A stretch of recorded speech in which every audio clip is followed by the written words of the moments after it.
Por comentar então com a gente em relação ao jogo da Libertadores, mas já pensando no futuro, né? Como é que está sendo o planejamento de logística de onde o Grêmio vai jogar algumas partidas, né? E aí se comenta o Clássico Grenal, até as oitavas de Libertadores também, já tem algo definido nesse sentido? E como é que está sendo o planejamento até pelo que o Grêmio construiu aqui em Curitiba, tanto contra o The Strongest, nessa partida contra o Estudiantes, colocar quase 60 mil pessoas no estádio, se isso pesa também pensando no futuro da logística? Boa tarde. Com certeza pesa. A gente está avaliando todas as possibilidades. A gente tem pensado num bloco de jogos que envolve até o jogo contra o Atlético Goianiense, que é depois do Grenal, porque é mais ou menos nessa estimativa de jogos, talvez a gente tenha condições já de retornar ao nosso CT em Porto Alegre para pelo menos realizar os treinamentos. Com certeza a gente, sempre que pode e quer jogar com a ajuda do nosso torcedor, ele tem sido fundamental, sempre foi fundamental e tem sido fundamental nesse período mais do que nunca, viajando para vir ver o Grêmio.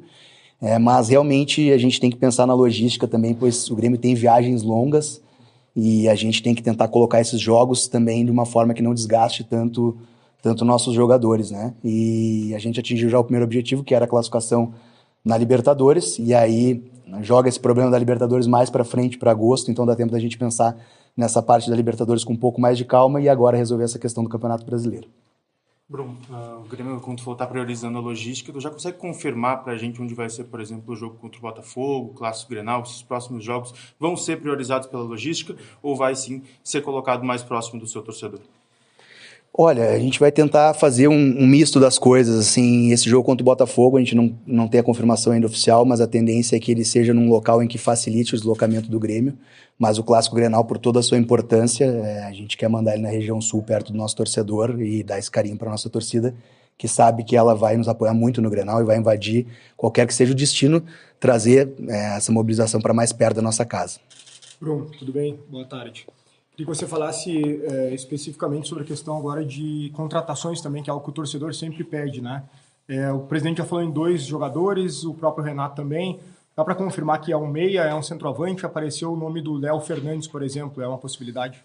Sobre o Léo Fernandes, eu te confesso que eu não sei de onde veio essa especulação, até porque é um jogador que não passou pela nossa análise de dados. Eu vi que saiu via Uruguai essa informação, né? Mas não confere. Sobre contratações, a gente conseguiu efetivar mais 2 contratações, agora até com a janela fechada, que era uma possibilidade que a gente já vinha trabalhando há bastante tempo dos zagueiros.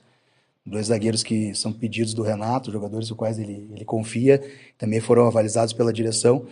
E a gente quer, na janela, obviamente, reforçar mais o time, pelo menos 2 jogadores, eu acho que o presidente pontuou bem. Mas se houver a possibilidade de trazer mais jogadores, o Grêmio assim fará.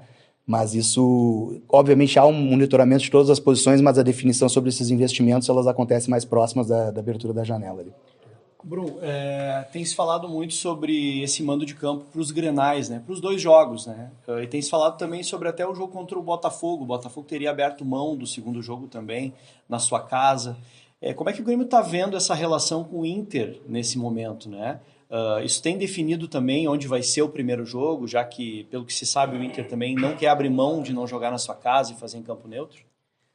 O Botafogo tem sido muito compreensivo com o momento e realmente há essa possibilidade em a gente fazer os 2 jogos em campos neutros, vamos dizer assim, né? Para igualar tecnicamente, que é nossa grande preocupação quando se vive uma tragédia dessas, né?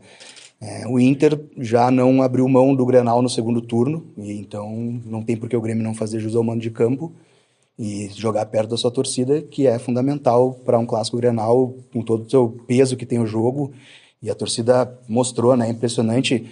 Queria aproveitar essa pergunta para agradecer a mobilização. Acho que poucas vezes na história do futebol sempre digo que a gente tem a melhor e mais fanática torcida. Um jogo a 700, 800 quilômetros da casa, filas para compra de ingresso e teremos um Couto Pereira lotado amanhã. O Grêmio já classificado, mas a torcida empurrando o Grêmio para, se Deus quiser, atingir o primeiro lugar do grupo. A gente sabe o quanto que é desgastante mentalmente ficar longe da família, ficar fora de Porto Alegre. Queria que você falasse como tem sido a preparação da logística para a família estar próxima dos jogadores, mesmo fora de Porto Alegre, como tem sido a liberação para isso? É um momento muito complicado. Também queria aproveitar a tua pergunta para agradecer os jogadores, a comissão técnica, todo o staff, pois têm sido fantásticos, eles têm entendido o momento e têm se doado ao máximo para o Grêmio, para o estado do Rio Grande do Sul como um todo. O Renato sabe como fazer bem isso, ele debate sempre com a gente, mas em alguns momentos a família pode vir para perto, ou pós-treino, às vezes, tem a liberação para dormir com a família e retornar para o café, o que seria normal se eles estivessem em Porto Alegre. Eles treinariam no CT do Grêmio, dormiriam com a família e voltariam para o treino no dia seguinte. O Renato vai dosando isso conforme a proximidade com o jogo e tem, dentro do possível, vamos dizer assim, ocorrido bem para tentar minimizar essa ausência que eles têm dos seus familiares. E também agora, nas próximas viagens, também a gente vai permitir quem quer levar a família para ficar um pouco mais perto. Eu tenho 2 filhos pequenos, um com 20 dias, a gente sabe quanto a gente sofre ficar longe das nossas esposas, dos nossos filhos, e a gente tem que tentar minimizar isso, porque senão, né, o grupo acaba sofrendo ainda mais. Bruno, boa tarde. Vocês esperavam um pouco mais de compreensão dos adversários, porque o que nós recebemos sempre de informação é que o time X não abriu mão do mando. Time Y não quer jogar fora do seu estádio. E no final o Grêmio fica sozinho, tendo que quebrar a cabeça nas logísticas.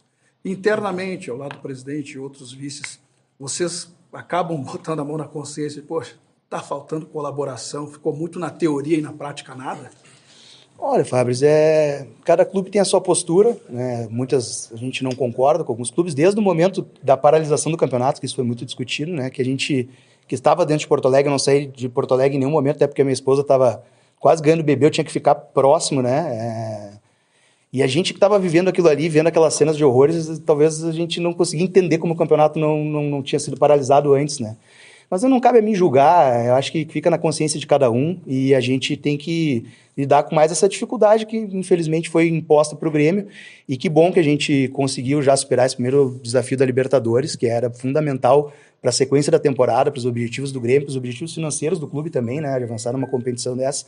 E agora vamos pensar o brasileiro jogo a jogo depois dessa decisão que a gente tem aqui no sábado. Antônio, uma pergunta não só para o vice de futebol Antônio Brum, mas também para o torcedor Antônio Brum, que certamente frequentou o Olímpico na infância, adolescência e juventude. Os torcedores aqui em Curitiba têm nos relatado quanto o Couto Pereira lembra o Olímpico, pela semelhança no estilo de estádio, arquitetura, bairro. Queria saber se tu concorda com isso, como se explica tanta sinergia do time com a torcida no Couto Pereira e se isso vai ser levado em consideração para a definição do local do Grenal. E emendo, pergunto se os jogadores também vão ser ouvidos para a definição do local do Clássico.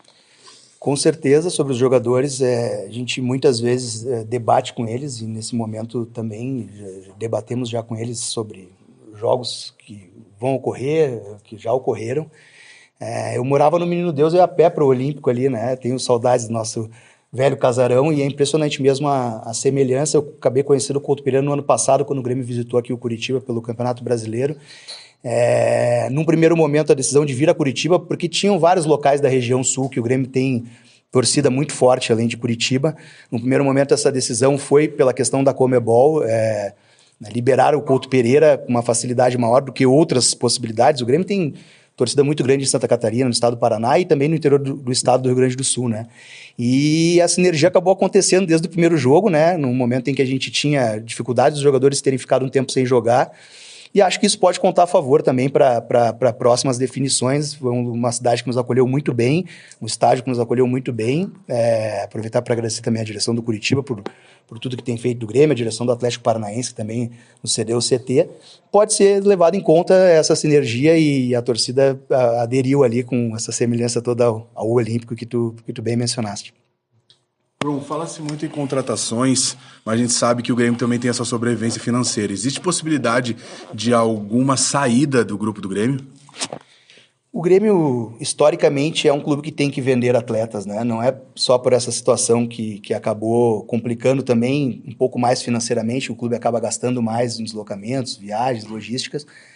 O Grêmio sempre, historicamente, teve que vender atletas. A gente já fez algumas vendas no início do ano, mas lá no nosso orçamento tem uma rúbrica que a gente tem que fazer um número de vendas. Obviamente, a gente não vai queimar nenhum ativo, como no ano passado havia essa mesma rúbrica e nós só negociamos jogadores quando eles chegaram nos valores aos quais o Grêmio pretendia. E a gente sabe que na janela do meio do ano provavelmente podemos sofrer assédio por outros jogadores e não está descartada nenhuma saída. A gente quer manter o elenco forte, mas isso é uma realidade dos clubes brasileiros, às vezes ter que vender alguns atletas.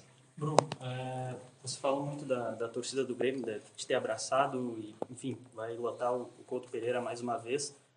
Queria que você pudesse ampliar um pouco dessa volta por cima do Grêmio na temporada, o momento mais difícil, talvez um dos momentos mais difíceis da história do clube. O Grêmio, depois de 2 derrotas na Libertadores, emenda 3 vitórias na Libertadores, consegue uma classificação muito difícil até então. E se me permitir uma segunda, como tem sido esses primeiros dias do Gemerson, Rodrigo Caio, ele pode jogar antes do dia